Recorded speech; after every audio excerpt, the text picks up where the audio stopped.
Bismillahirrahmanirrahim. Assalamualaikum warahmatullahi wabarakatuh. Alhamdulillah alladzi arsala rasulahu bil huda wa dinil haqqi liyudhhirahu 'alal dini kullihi walau karihal kafirun.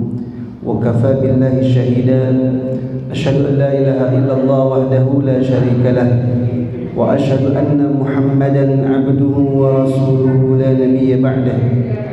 Allahumma salli wa sallim mubarak ala hadzal nabiyil karim nabiyina wa habibina wa syafi'ina wa maulana Muhammadin sallallahu alaihi wasallam wa ala alihi wa ashabihi wa ansari wa junudi wa man jahada fillahi haqqa jihadi wa man tabi'a bi sunnati ila yaumil qiyamah. Amma ba'd.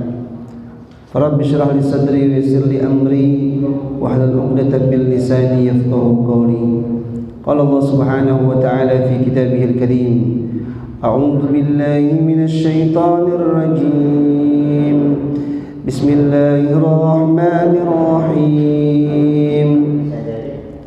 Ya ayyuhalladzina amanu udkhulu fis silmi kaffatan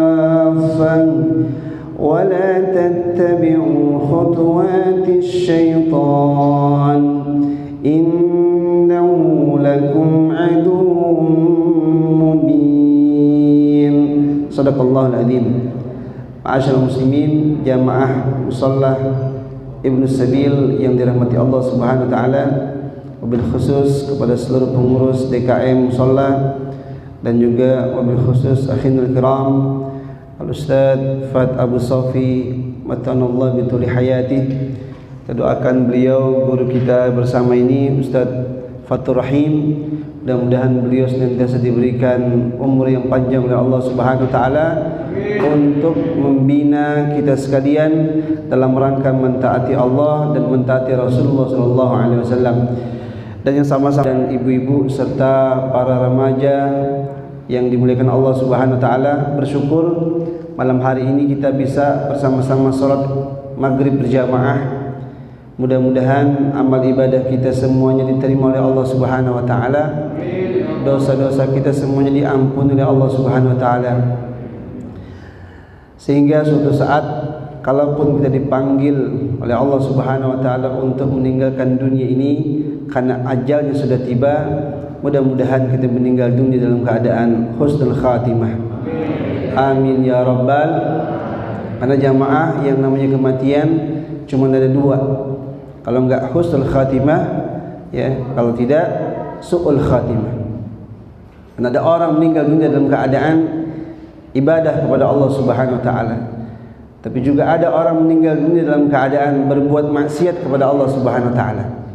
Pernah enggak jamaah mendengar berita ada orang meninggal lagi mabuk? Pernah enggak?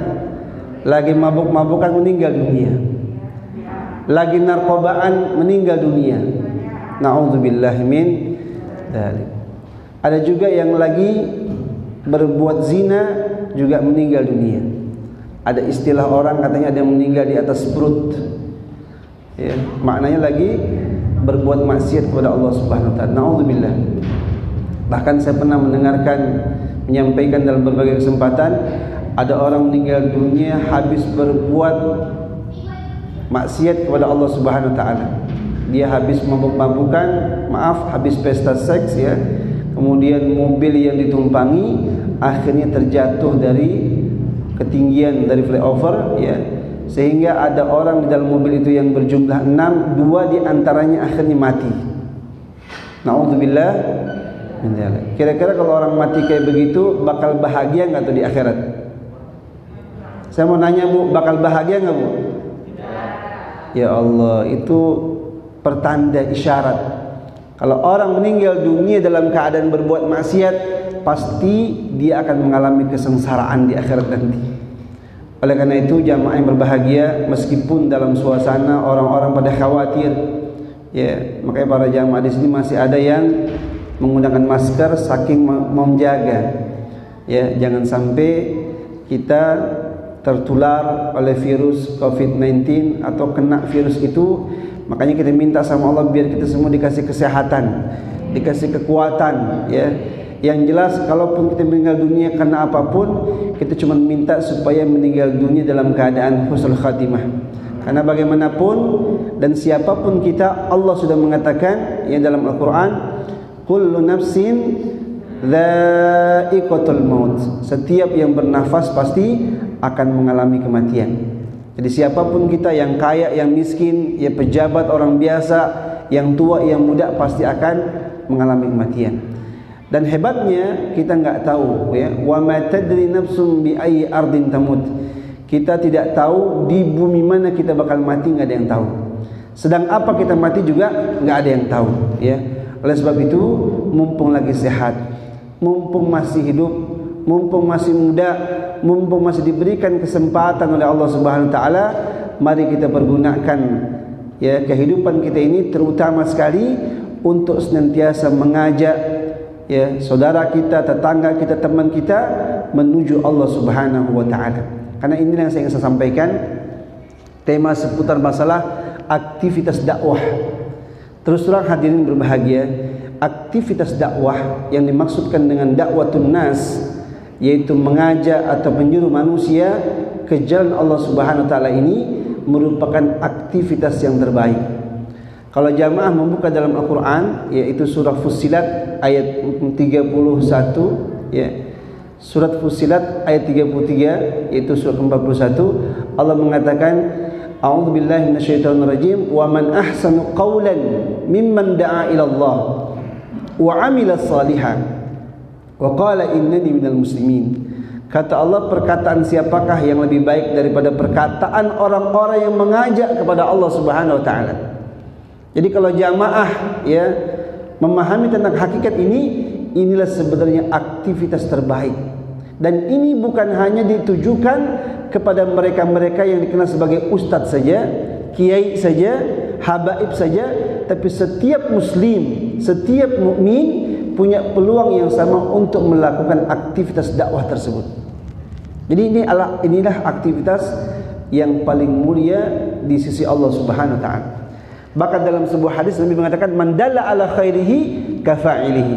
Siapa orang mengajak kepada kebaikan, kita ngajak teman kita, saudara kita, tetangga kita berbuat kebaikan, ya, mengajak salat, mengajak berinfak, mengajak bersedekah, mengajak berbuat baik dalam berbagai bentuknya, lalu dia melakukan kebaikan, perintah kebaikan itu karena kita yang mengajak, maka orang tersebut dapat pahala, kita pun yang mengajak juga dapat pahala dari Allah Subhanahu wa taala. Jadi hadirin berbahagia, inilah aktivitas yang luar biasa. Makanya kalau kita lihat di zaman Rasulullah SAW, ternyata yang namanya aktivitas dakwah itu tidak pernah berjalan dengan mulus. Ya, yang namanya aktivitas dakwah tidak pernah berjalan dengan mulus. Enggak gampang hadirin ngajak orang, yuk kita ke musholah, ngapain? Ngaji. Belum tentu langsung. Betul nggak Pak? Lebih mudah mana ngajak orang makan atau ngajak orang ngaji? Makanya kalau bisa jamaah bilang ke mereka, yuk kita ke musholah, ngapain? Makan. Kan biasanya habis ngaji kita makan-makan, ya kan? Jadi bilangnya kita makan, ya. Makanya saya semalam di Cikarang tuh jamaahnya anak muda semua. Malam minggu jamaah sekalian. Malam minggu biasanya kan namanya anak-anak muda, ya Allah, itu hebat bisa ke masjid. Ngapain? Hadir dalam majlis ilmu. Mending selesai sebentar sampai jam 11 malam dari ba'da isya. Ya. Nah, anak sekarang terus terang aja, yang namanya mereka bisa bertah berlama-lama itu kalau dia main games.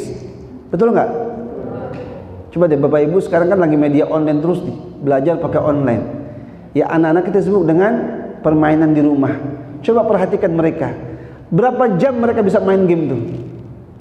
Ada nggak 2 jam, 3 jam, bisa lebih ya mas kalian. Coba mereka disuruh ngaji, disuruh sholat, ya itu kadang-kadang susahnya minta ampun. Makanya saya bilang sama mereka, anak muda itu saya apresiasi antum nih, anak muda. Ya, malam minggu yang biasanya, maaf ya orang-orang biasanya anak muda kayak begitu, ya sukanya kumpul-kumpul yang nggak jelas. Tapi mereka bisa berkumpul di majlis untuk mendengarkan nasihat-nasihat agama supaya mereka mentaati Allah dan mereka mentaati Rasulullah SAW. Ini jamaah yang berbahagia, mengajak orang dakwah ini ya berbuat kebaikan menuju Allah itu tantangannya begitu berat, dan ini pun pernah dialami oleh Rasulullah SAW.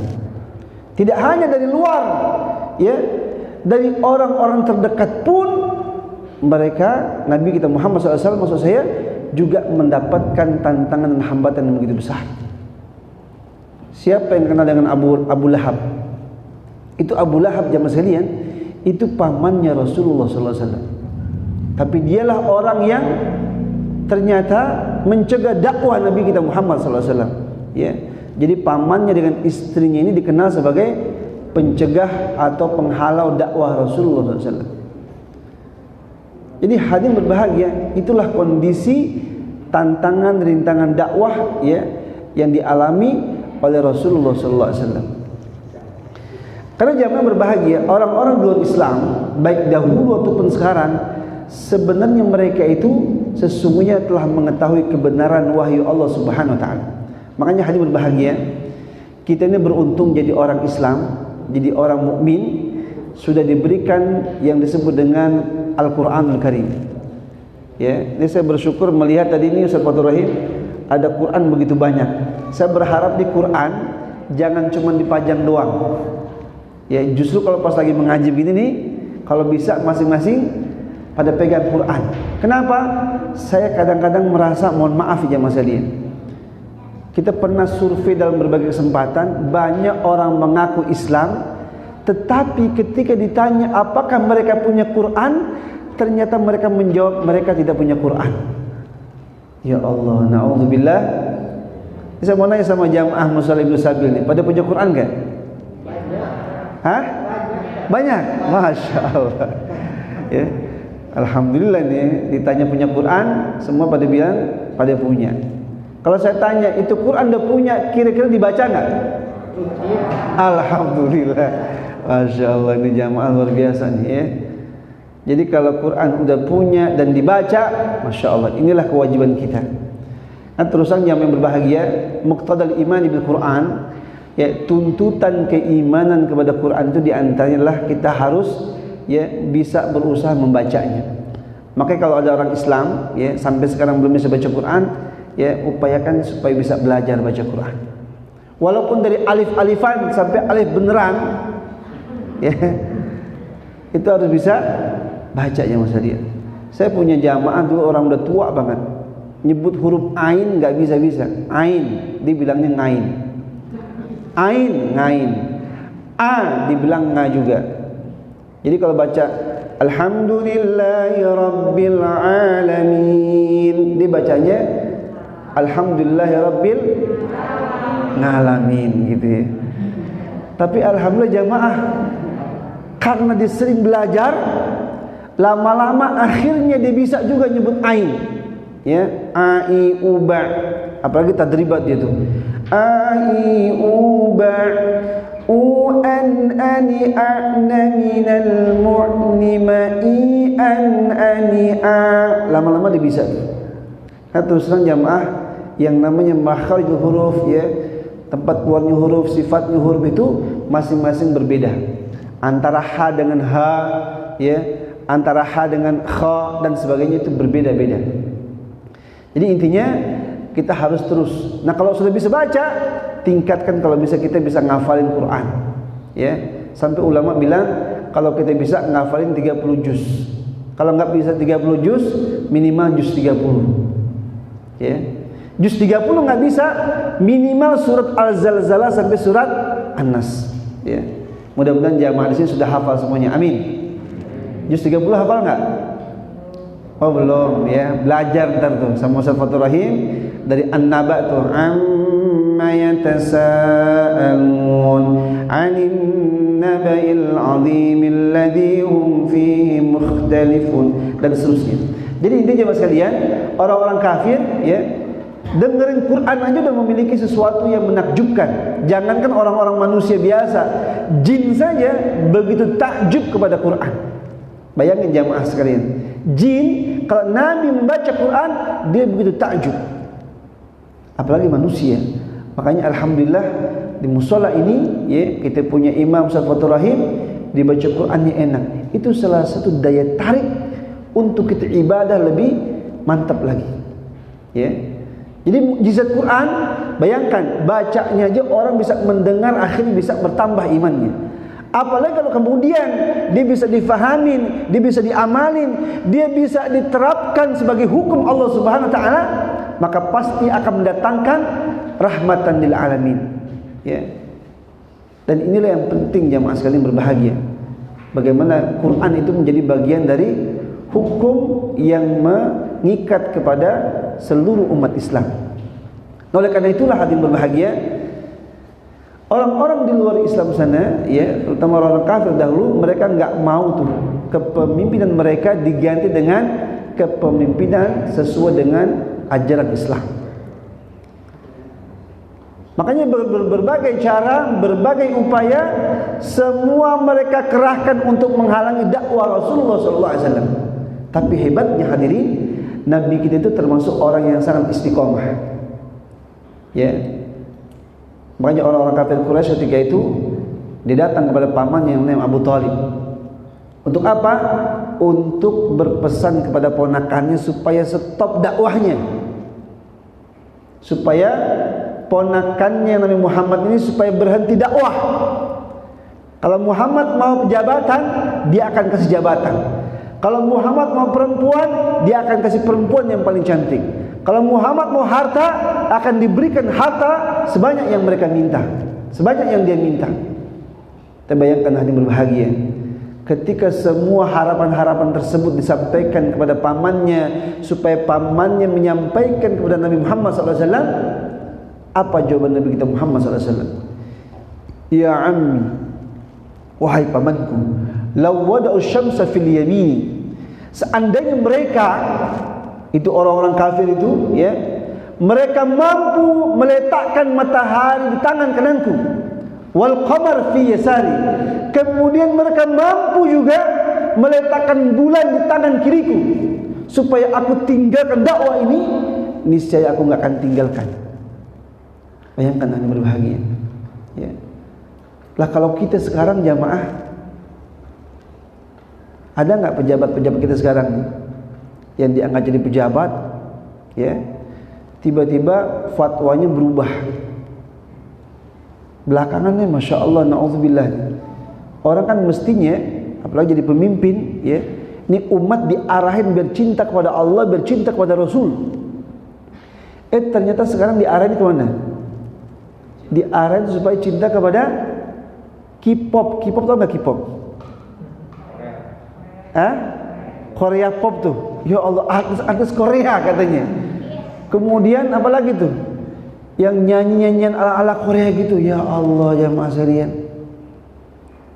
Dan lebih parahnya lagi, nanti kita akan sampaikan juga setelah itu ya, kita punya pemimpin, kita punya pejabat yang jelas-jelas ya muslim, tapi anehnya kadang-kadang terhadap ajaran Islamnya justru malah dia tidak berusaha untuk membelanya.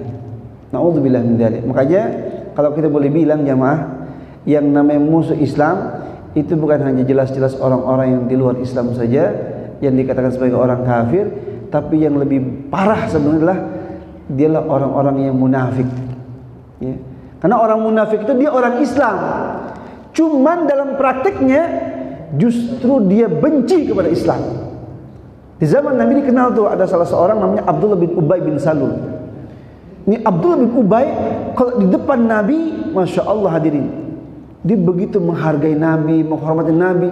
Tapi di belakang Nabi dia punya makar untuk apa? Untuk memprovokasi orang-orang yang ikut sama Nabi supaya mereka berhenti dari mengikuti ajaran Rasulullah SAW. Nah, sekarang pun juga nggak sedikit orang-orang yang sebenarnya dikatakan sebagai orang-orang munafik. Ya. Jadi berbagai cara mereka upayakan supaya ya ajaran Rasulullah ini, ajaran Islam ini yang dibawa oleh Rasulullah SAW itu semuanya dikerahkan supaya mereka tinggalkan. Dan bahkan ancamannya hadirin di zaman dulu pun, termasuk Nabi kita Muhammad pun, ya sempat menjadi sasaran untuk dibunuh oleh orang-orang yang benci kepada ajaran Rasulullah SAW. Ya kalau jamaah pernah membaca dalam sirah itu bagaimana proses ya di saat Nabi ingin hijrah dari Mekah ke Yastrib ketika itu ya atau ke Madinah Al-Munawwarah, itu prosesnya jamaah itu orang-orang kafir Quraisy sudah berusaha untuk membunuh Nabi kita Muhammad sallallahu alaihi wasallam. Sampai tempat tidurnya Nabi itu digantikan oleh ya beliau punya ponakan yang namanya Ali bin Abi Thalib. Jadi bisa dibayangkan hadirin, begitulah aktivitas dakwah yang begitu mulia, yang begitu besar kedudukannya, pahalanya di mata Allah, sampai orang-orang termasuk Rasulullah SAW yang melakukannya banyak mendapatkan hambatan dan rintangan, termasuk juga intimidasi, sampai akhirnya ia berusaha untuk dibunuh oleh mereka-mereka. Nah sekarang kalau kita lihat hadirin berbahagia, dakwah di zaman sekarang pun juga demikian. Ya, dakwah di zaman sekarang juga demikian. Berapa banyak pengemban-pengemban dakwah, pelaku-pelaku dakwah, ustaz-ustaz, kiai-kiai, habaib-habaib ya, yang ketika mereka dakwah mereka mendapatkan stigmatisasi ya sebagai orang yang dianggap sebagai radikal. Saya pernah terakhir ketemu Habib Rizik ketika waktu umroh kemarin, dia bahas tentang makna radikal ya. Padahal kalau kita membaca dalam beberapa keterangan makna radikal, itu radikal itu tidak selalunya bernuansa negatif sebenarnya. Cuman kalau udah bicara masalah radikal dikaitkan dengan ustadz, dengan kiai, seolah-olah itu ya itu sosok yang sangat frontal gitu, kesannya begitu. Seolah makna radikal di situ adalah aktivitas atau pemahaman, apalagi dikatakan sebagai radikalisme, ya pemahaman yang ingin berusaha mengganti keadaan atau berubah keadaan ya dari sesuatu yang mereka ya fahami untuk dijadikan sebagai sesuatu yang bisa diwujudkan dalam kehidupan mereka. Jadi intinya hadirin berbahagia, bahwasanya dakwah di masa kini pun juga banyak tantangannya, banyak hambatannya. Ya, jangankan dari luar, dari dalam pun kadang-kadang kita juga merasakan. Ya, sebagai seorang ustadz, sebagai seorang dai, sebagai seorang kiai, atau sebagai seseorang yang berusaha untuk hijrah dan mengajak ya keluarganya, istrinya, anaknya, tetangganya supaya mereka ya bisa melaksanakan aktivitas kebaikan yang diperintahkan sama Allah, kadang-kadang tantangannya begitu berat. Ya, di zaman Nabi termasuk di zaman sekarang juga begitu. Ya. Banyakkah jamaah ketika ada orang misalkan diajak untuk berbuat kebaikan, diajak sholat, diajak ngaji ya, tapi kemudian yang dia dapatkan justru bukan sambutan tapi cemoohan. Pernah nggak jamaah ngerasain? Kalau di zaman Nabi kan Nabi dakwah, tapi kemudian yang didapatkan sama Nabi adalah Nabi dilemparin ya sama kotoran ya dan sebagainya. Nah di zaman sekarang pun juga nggak jauh beda jamaah sekalian. Ketika ada orang menyampaikan dakwah Islam, ya mendakwahkan ajaran Islam, menyampaikan ajaran Islam, ajaran Rasulullah SAW, akhirnya mereka ya dicap sebagai orang-orang yang radikal, seolah-olah dai itu adalah orang yang sangat jahat. Ya, naudzubillah min dzalik. Padahal hadirin berbahagia, dalam Quran yang saya sampaikan tadi, wa man ahsanu qaulan mimman da'a ila Allah, ya itulah perkataan yang terbaik, yaitu perkataan orang-orang yang dakwah, orang-orang yang mengajak kepada jalan Allah Subhanahu wa taala. Jadi intinya hadirin berbahagia, sekarang pun ya terus terang kayak kemarin lah contoh misalkan ketika Syekh Ali Jabir lagi beraktivitas dakwah di daerah Lampung jamaah sekalian, tiba-tiba ada orang yang enggak diduga ingin mencoba membunuh dia gitu. Dengan cara apa? Menusuk dia yang akhirnya melukai dia punya tangannya di bagian bahunya itu. Mungkin kalau dia nggak ngeles bisa jadi kena bagian yang lain. Tapi sayangnya lagi-lagi jamaah yang berbahagia, orang-orang yang melakukan perbuatan tersebut hampir kebanyakan ya pas diperiksa rata-rata sebagai orang yang dianggap sebagai orang yang gila atau depresi atau yang lain-lain. Yang saya bingung, orang gila sekarang tuh hebat-hebat ya, bisa milih gitu. Kalau dia memelukai adalah orang-orang yang yang dianggap sebagai kiai, ustadz dan sebagainya. Ya. Kalau memang dia gila, mestinya dia kalau mau bunuh ya bebas aja, dia siapapun bisa dibunuh. Tapi kenapa kemudian harus seorang syekh, harus seorang kiai gitu? Ya Allah, na'udzubillah min dzalik. Tapi inilah aktivitas dakwah jemaah sekalian. Tantangannya, hambatannya bukan hanya sekedar mendapatkan stigmatisasi yang jelek, tapi kadang-kadang juga bisa mendapatkan ya tantangan berupa pembunuhan dan sebagainya. Hadirin berbahagia, oleh karena itu, karena memang tugas para dai sebenarnya ya mengajak semua mereka itu kepada Islam yang kafah, yang disebutkan dalam surat Al-Baqarah ayat 28 yang dalam mukadimah tadi saya sampaikan. Allah sudah mengatakan, ya ayyuhalladzina amanu udkhulu fis-silmi kafah. Jadi kalau jamaah buka dalam Quran itu ya surat kedua ayat 28, wahai orang-orang yang beriman, masuklah ke dalam Islam secara totalitas, secara kafah, ya. Artinya jangan kita menjadi orang Islam mengambil hukum yang enak-enak saja. Yang tidak enak nggak diambil. Apa misalkan warisan. Dalam Islam kan ada warisan itu faraid, ya. Dan dalam Islam lidzakari mithlu hadzil unthayain. Laki-laki itu bagiannya 2 dibandingkan perempuan. Ini hukum Islam, hadirin berbahagia. Bahwa laki-laki itu bagiannya 2 dibandingkan perempuan. Nah, kalau ada orang Islam dalam urusan warisan, dia mengatakan ini enggak adil, lalu dia mengatakan saya enggak mau pakai hukum tersebut, maka berarti orang tersebut dia jelas-jelas telah berpaling dari ajaran Islam. Ustadz, bagaimana kalau seandainya saya membagi rata gitu? Saya mengatakan berkali-kali dalam kesempatan, kalau ada urusan masalah itu, berikan sesuai dengan ketentuan yang Allah telah tetapkan. Kalau setelah itu misalkan sebagai seorang laki-laki kepada adiknya yang perempuan atau kakak yang perempuan, dia ingin berbagi setelah itu lain cerita. Yang penting sudah dibagi secara aturan Islam, ya, 2:1 istilahnya begitu, ya. Termasuk juga urusan yang lain, masalah haji diambil, ya, masalah ngurus anak yatim diambil.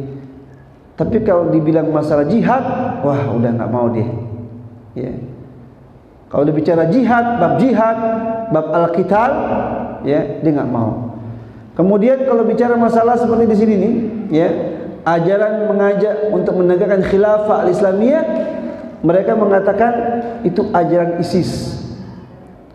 Padahal Nabi sudah mengatakan al-khilafah ala minhajin nubuwah, itu merupakan periodisasi sejarah umat Islam yang pasti akan kembali untuk menjadi, ya, institusi yang akan mengatur seluruh umat Islam yang ada di dunia.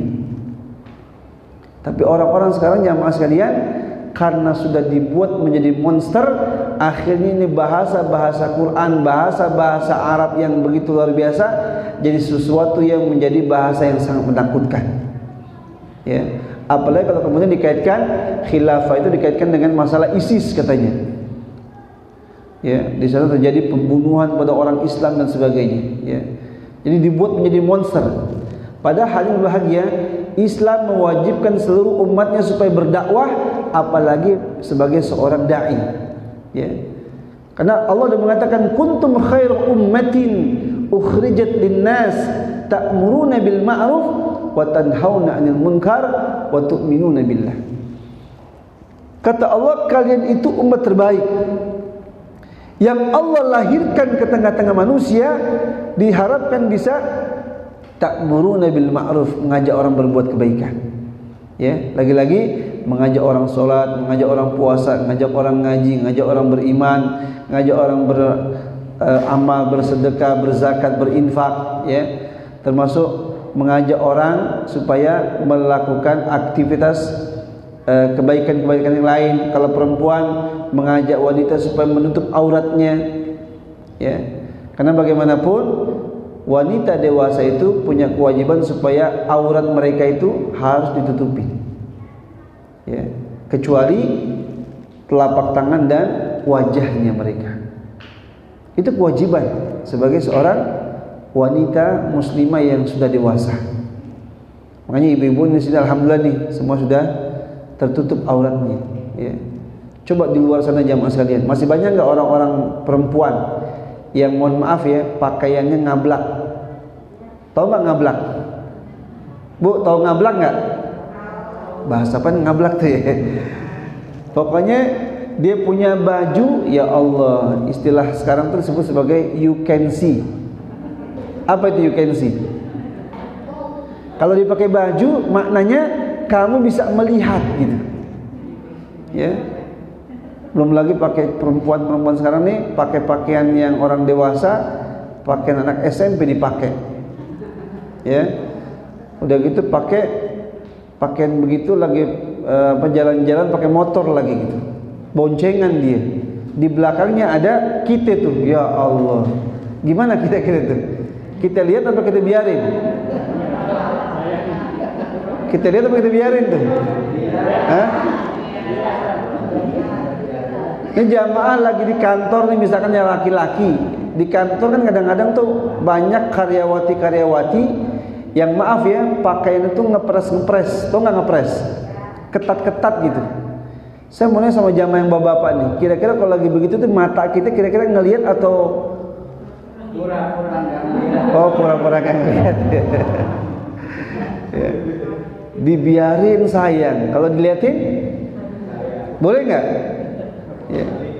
Kata Rasulullah SAW, dulu Imam Ali ketika lagi jalan bersama Rasulullah, tiba-tiba Imam Ali ngelihat perempuan lagi pada lewat. Ya. Terus tiba-tiba Rasulullah langsung palingkan dia punya wajah. Kata Rasulullah, ya Ali, pandangan pertama untukmu, tidak untuk yang kedua. Ya. Ada orang nafsirin. Ya. Kalau gitu, kalau ada yang begitu kita pandangin terus gitu ya. Udah selesai udah gitu ya. Gak begitu maksudnya ya. Jadi maksudnya kalau kita melihat sesuatu yang haram, segera kita tundukkan pandangan. Karena Allah mengatakan qul lil mu'minin yaghuddu min absarihim. Katakan kepada laki-laki yang beriman, ya tundukkan pandangan mereka. Makanya kenapa orang yang udah nikah jamaah sekalian, itu Nabi sampai bilang orang yang sudah menikah dia bisa mampu menjaga pandangannya dan juga kehormatannya. Tapi kalau ada orang sudah menikah matanya masih jelalatan, berarti pernikahannya belum sukses. Ya. Ini kayak bapak-bapak saya tanya nih, bapak-bapak kira-kira kalau ada perempuan lewat nih, cakep, pakai pakaiannya bagaimana gitu, kira-kira dipandang nggak tuh mata itu? Ya kira-kira tuh perempuan lagi lewat dipandangin apa dibiarin? Berarti bapak itu ini yang gondrong ini jujur banget yang gondrong nih. Yang gondrong jujur banget nih dari tadi itu. Bener, mendingan jujur ya daripada yang diem. Yang namanya laki-laki yang normal memang begitu, pasti dia bisa ngelihat ya mas kalian. Ya, cuman kalau bisa langsung ingat kepada istrinya. Ya, itu yang benar kayak gitu tuh. Jadi kalau seandainya ada dorongan-dorongan untuk berbuat sesuatu, ingat kepada istrinya. Jadi hanya berbahagia, inilah kewajiban sebagai seorang dai, yaitu berdakwah, apalagi seorang dai, supaya mengajak umat ini selalu berdakwah, karena dakwah inilah aktivitas terbaik. Ya. Kemudian hanya berbahagia, tugas utama para dai adalah mengajak umat mengamalkan seluruh ajaran Islam. Ini tugas utama dai ya mas kalian. Jadi seluruh ajaran Islam yang enak yang gak enak semuanya harus diamalkan. Ya, jangan sampai saya bilang tadi yang enak diambil, yang gak enak ditinggalin. Ya, dan seorang dai gak boleh menyampaikan Islam setengah-setengah. Maka dalam surah Al-Baqarah dikatakan, afatu'minuna bi ba'dil kitabi wa takfuruna bi ba'd. Ya, kata Quran, mengapa kamu beriman sebahagian dan ingkar kepada sebahagiannya? Enggak boleh yang bersedia. Jadi seluruh yang menjadi ketentuan Allah Subhanahu wa taala dalam Al-Qur'an semuanya harus diambil. Ya, jangan sampai yang enak saya bilang tadi itu diambil, yang enggak enak ditinggalin. Ya. Kemudian para dai wajib mengajarkan terkait muamalah, ya. dalam hal muamalah apapun itu diajarkan ya oleh Islam, dan seorang dai harus mampu mengajarkan kepada umat ini supaya bermuamalah secara Islami. Ya, termasuk juga urusan ukubat terkait dengan masalah sanksi-sanksi hukum dalam Islam. Maka kalau udah ada terjadi pemerintahan Islam yang sesuai dengan ajaran Islam, jemaah sekalian, pasti itu masyarakat akan mengalami kesejahteraan. Maka di zaman Khalifah Abu Bakar, Umar, Uthman, Ali, itu masa-masa yang begitu sejahtera. Bahkan di zaman Khalifah Umar bin Abdul Aziz, kalau kita baca dalam sejarah yang zaman yang berbahagia, itu di zaman Khalifah Umar bin Abdul Aziz dikenal zaman keemasan yang luar biasa. Di zaman itu kondisi umat begitu sejahtera. Jadi ini membuktikan kalau pemerintahan yang didasarkan dengan ajaran Islam, pasti umatnya bakal sejahtera. Di zaman beliau, orang mau bayar zakat aja jamaah susah. Bisa dibayangin tuh. Di zaman Khalifah Umar bin Abdul Aziz, orang mau bayar zakat aja kesusahan. Sebegitu sejahteranya di zaman beliau. Kenapa? Karena bersumber dengan ajaran Islam, ajaran Quran, ajaran Allah Subhanahu wa taala. Maka saya bingung kalau ada orang ngaku Islam kok takut dengan ajaran Islam, takut dengan sistem Islam, takut dengan syariat Islam. Makanya orang-orang kafir di luar Islam, ya, yang mereka pernah merasakan betapa nyamannya hidup di bawah naungan Islam, mereka justru merasa bahagia. Itu di Mesir ya Mas Alian, saya dengar ya pemberitaan yang saya pernah baca, itu orang-orang Kristen di sana justru senang dengan sistem yang berlaku dengan cara Islam. Lalu kenapa kalau ada orang Islam takut dengan Islam? Ini patut dipertanyakan keimanan mereka ini. Berarti Islamnya mereka belum ya sesuai dengan ajaran diharapkan oleh Allah Subhanahu wa taala. Ya mungkin boleh jadi Islamnya baru sampai di lidah saja, saya Islam, tapi belum diamali. Ya. Jadi untuk ajaran ukubat, ya termasuk jihad, termasuk khilafah, ini ajaran Islam yang sampai sekarang orang masih saja membuat itu ajaran dianggap sebagai ajaran yang sebagai bagian dari ajaran atau faham radikal. Na'udzubillah min dzalik. Padahal ini adalah bahasa Islam, ini adalah ajaran Islam. Ya. Sedikit lagi jemaah sekalian. Oleh karena itulah ya dalam surah Al-Baqarah yang saya bacakan memerintahkan supaya kita sebagai umat Islam ini masuk Islam secara kafah. Dan Syekh Abu Bakar Al-Jazari berkata, tidak boleh sedikit pun syariat Islam ya dan hukum Islam itu ditinggalkan. Jadi maknanya seluruh syariat Islam yang enak yang tidak enak, apapun itu syariatnya harus dilaksanakan. Ya, masalah penerapan misalkan tadi saya bilang ya, bagi wanita harus pakai jilbab, ya. Itu harus mau nggak mau dia harus pakai tuh. Masalah warisan, masalah apa lagi jemaah sekalian? Masalah potong tangan, ya. Kalau ada orang mencuri misalkan, ini sebuah sistem yang benar-benar Nabi sudah mengatakan kalau seandainya Fatimah binti Muhammad dia mencuri, maka akan potong tangannya. Jadi bayangkan Nabi saja telah mengatakan seandainya Fatimah binti Muhammad dia mencuri, aku akan potong tangannya. Ini menunjukkan bahwa ya keadilan dalam Islam itu hukumnya begitu betul-betul ditegakkan. Kalau sekarang jamaah ya Allah ya, orang yang mencuri ya yang levelnya biasa itu biasa sampai digebukin. Saya pernah tuh mendengar berita dulu ada orang mencuri katanya atau baru diduga mencuri kalau masalah amplifier apa tuh udah dibakar aja Mas Rian. Kalau satu orang dibakar tuh, ya sampai meninggal dunia akhirnya. Padahal istri lagi hamil. Itu baru diduga padahal. Tapi sementara orang-orang yang korupsi begitu besar, ya bukan cuma miliaran, triliunan, sampai sekarang asik-asik aja tuh. Ya masih banyak orang yang berkeliaran. Apalagi orang-orang Cina, mohon maaf deh. Dulu saya nggak pernah dengar tuh yang namanya Edi Tansil. Pernah dengar nggak Edi Tansil? Kan dia kabur tuh, ya kasus korupsi yang nilainya juga besar. Terakhir juga, ya yang lagi rame-rame itu Joko Chandra atau siapa kemarin tuh, juga rame juga tuh. Tapi sayangnya hukum buat mereka itu seolah tumpul jemaah sekalian. Kalau diterapkan hukum Islam, pasti orang-orang yang kayak begitu akan mendapatkan sanksi yang sangat berat hadirin, ya. Kemudian beliau juga mengatakan Allah Subhanahu wa taala menyeru hamba yang mukmin dengan memerintah mereka untuk masuk Islam secara paripurna atau totalitas. Artinya mereka enggak boleh memilih dan memilah atau memilih-milih syariat dan hukum-hukumnya.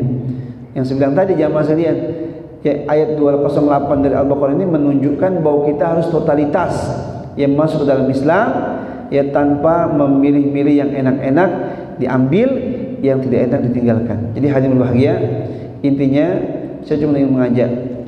Surat Fussilat ayat 30 ini Allah mengatakan innal ladzina qalu rabbuna Allah tsumma istaqamu tatanazzalu alaihimul malaikatu alla takhafu wa la tahzanu wa abshiru bil jannati allati kuntum tu'adun. Orang-orang yang mengatakan Rabb kami adalah Allah dan mereka istiqamah, maka mereka akan mendapatkan kabar gembira dari Allah Subhanahu wa taala dan bahwa mereka telah disiapkan surga, ya, wa abshiru bil jannati allati kuntum tu'adun. Mereka mendapatkan kabar gembira berupa surga yang sudah dijanjikan oleh Allah kepada mereka. Jadi intinya istiqomahlah terus dalam jalan dakwah. Terus terang saya mendapat berita dari Ustaz Fathur Rahim, dulu musola ini kegiatannya boleh jadi tidak seperti kayak sekarang.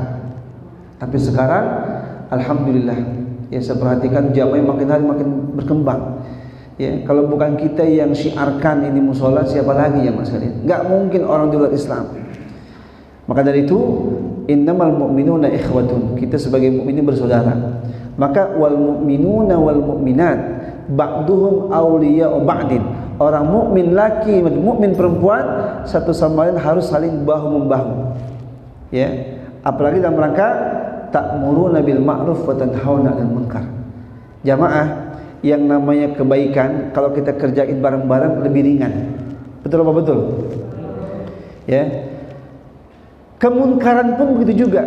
Kalau kita ngadepin sendirian dengan rame-rame, lebih enak mana? Pak, saya mau nanya. Berani enggak ada orang lagi mabuk di depan ditegur sendirian? Berani enggak? Enggak berani. Coba kalau rame-rame berani enggak? Oh kan, kalau rame-rame pasti berani jemaah sekalian. Saya sering mengilustrasikan yang namanya sapu lidi, ya, itu kalau dia diikat dengan ikatan yang kuat menjadi bersatu, itu kotoran sebanyak apapun bisa bersih itu, ya. Tapi kalau sapu lidi berpecah gitu ya, satu-satu, kira-kira kotoran yang di depan itu bisa bersih nggak? Nggak bisa jemaah sekalian. Itulah makanya kita harus bersama-sama, ya, ta'awanu 'alal birri wat taqwa wala ta'awanu 'alal itsmi wal 'udwan. Ya, tolong menolong dalam kebaikan dan ketakwaan, dan jangan tolong menolong dalam berbuat dosa. Intinya Mas sekalian, dengan dakwah ini semoga semua kita, ya, kelak bersama Rasulullah SAW di surganya Allah Subhanahu wa taala. Kita yakin jamaah, setiap manusia pasti bakal mati, ya. Dan nanti di akhiratlah semuanya akan mendapatkan balasan yang sempurna dari Allah Subhanahu wa taala. Orang-orang yang selalu berbuat kebaikan pasti akan dijauhkan dari neraka, dan dia pasti akan dimasukkan ke dalam surga. Dan kalau orang sudah masuk surga, itulah kata Quran faqad faz, kesuksesan yang hakiki.